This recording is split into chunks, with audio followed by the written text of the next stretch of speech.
Hi, I'm Ava Creech. I was BTS op in First AC.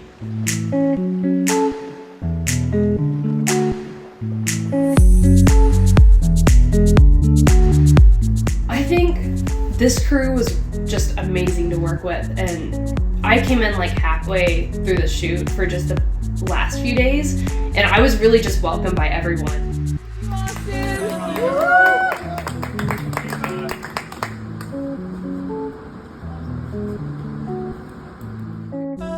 One way that Sound of Faith was different from other sets I've worked on is this was the only set I've been on where the whole crew was living together for like the duration of the shoot.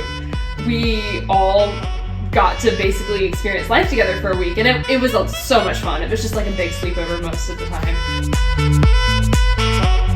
Crafty was great, always appreciate that. Just coming straight on set and just being able to, having a great system and being able to get everything done like that really, I think, prepared me for a lot of the other sets I would work on. I think our wrap party was a lot of fun.